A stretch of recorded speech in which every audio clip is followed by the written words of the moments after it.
नमस्कार दोस्तों, मैं सतीश कुमार और आप देख रहे हैं सच्ची खबर हरियाणा। यहाँ आपको मिलेंगी बिना मिलावट की खबरें, बिना डर के सच और बिना किसी दबाव के आपकी आवाज़। हम दिखाते हैं वही जो आम आदमी देखना चाहता है और बताते हैं वही जो आपको जानना ज़रूरी है। अगर आप चाहते हैं सच्ची, साफ और ज़मीनी खबरें तो चैनल को सब्सक्राइब करें, वीडियो को लाइक करें और सच को आगे पहुंचाने के लिए शेयर ज़रूर करें। चलिए शुरू करते हैं आज की सच्ची खबरें। और बहुत इम्पोर्टेंट बात है किसान के लिए। 2 फरवरी को अमेरिका और इंडिया की व्यापार डील होती है, ट्रेड डील। ये हमारे सभी के समझने की बात है। मैं बड़ा तथ्यों के साथ आपको बता रहा हूँ। और उस ट्रेड डील से पहले इंडिया अमेरिका से लगभग 3.5 लाख करोड़ रुपए का आयात किया करता था। 3.5 लाख करोड़, 3,49,000 करोड़ का आयात किया करता था इंडिया अमेरिका से।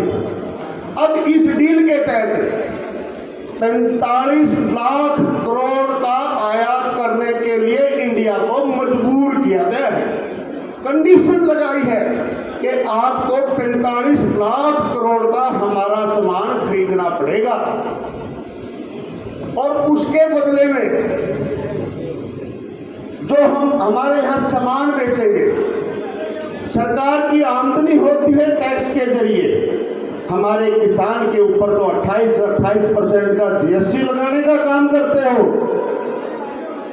ट्रैक्टरों पर जीएसटी, खाद पर जीएसटी, बीज पर जीएसटी, और उस 45 लाख करोड़ जो अमेरिका से इंडिया में सामान आएगा टैक्स फ्री रहेगा साथियों।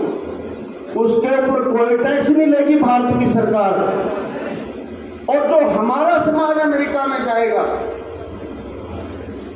उसके ऊपर पहले तो बदनाम करने का काम किया, 25% टैक्स बढ़ाया गद्दी पर बैठते ही इसके जिगरी दोस्त, मोदी जी के जिगरी दोस्त ने।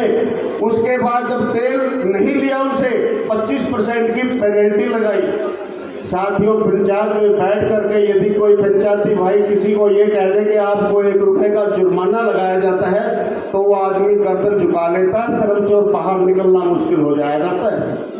लेकिन इंडिया के ऊपर खुले तौर पर चेतावनी के साथ 25% का दंड लगाया था, दंड, और टोटल मिला करके 50% का टैक्स हो गया। अब वो कह रहे हैं इस डील में वो पेनल्टी हटा दी गई और 25% का 18% टैक्स कर दिया। और सरकार ढोल बजा रही है, हमारी जीत हो गई, हम जीत गए, हमने अमेरिका को झुका दिया। मैं इस मंच के माध्यम से गवर्नमेंट ऑफ हरियाणा और गवर्नमेंट ऑफ दिल्ली से पूछना चाहता हूं, साथियों, आज प्रदेश की जनता और देश की जनता इतनी भोली नहीं है कि आपके जुमलों में आ जाएगी।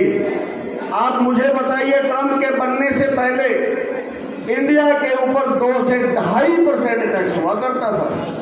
2 से 2.5 घटाने के बाद भी 18% रह गया।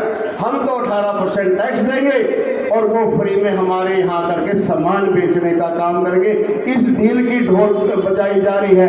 तो आप लोगों का ये फर्ज और दायित्व बनता है कि जो सरकार विदेशियों के आगे झुकी हुई हो और जिस पार्टी में कोई अनुशासन ना हो, कोई किसी प्रकार का उनका जो है कंट्रोल ना हो, ऐसी पार्टियां अच्छी हैं या फिर वो पार्टी अच्छी है जिन्होंने जेल काटना मंजूर कर लिया लेकिन झुकना मंजूर नहीं किया। साथियों, क्या वो व्यक्ति आपको आगे नहीं ले जाएगा जो आपके हितों के लिए जेल काट सकता है लेकिन किसी के आगे झोली नहीं फैलाएगा? तो मैं तो आपसे निवेदन करता हूं कि आप भारी संख्या में यहाँ पर आए हो। यदि जाकर के इन सभी बातों का, बाकी बातें अर्जुन चौटाला जी आपके समक्ष रखने का काम करेंगे। यदि आप लोग इन बातों का प्रचार और प्रसार जनता के बीच में जाकर के करने का काम करोगे तो मैं मानता हूं कि वो कोई ऐसी ताकत नहीं है जो जनता के मन को बदलने का काम नहीं करेगी। अगर जरूरत है तो उनको समझाने की, उनका भला और बुरा बताने की जरूरत है। यदि हम सभी साथी इस प्रकार का प्रचार और प्रसार करेंगे जो हमारे देश के हित में होगा, जो हमारे प्रदेश के हित में होगा, तो निश्चित तौर पर 2029 में चौधरी अभय सिंह चौटाला हरियाणा के मुख्यमंत्री होंगे। आप सभी ने मेरी बात को सुना, आप सभी का बहुत बहुत धन्यवाद। जय हिंद, जय नलो।